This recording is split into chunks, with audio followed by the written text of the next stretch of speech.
Bir күнү Сулайман пайгамбар bir кумурскадан bir жылдык азыгынын канча экенин сурайт.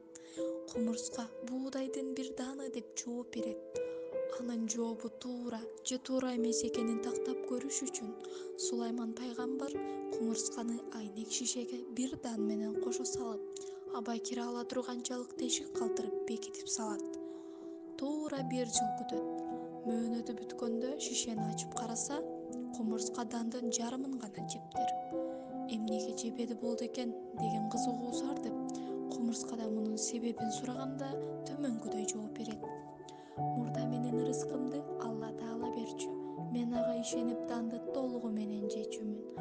Анткени ал мени эч качан унутуп кайдыгер калтырчу эмес. Бирок бул иште чындыгында бул алсыз инсан деп сага ишенген жокмун. Балки унутуп калып, рызкымды токтотуп коебу дедим. Ошондуктан bir жылдык жей турган азыгымдын теңин гана жеп, теңин кийинки жылга сактап койгон элем.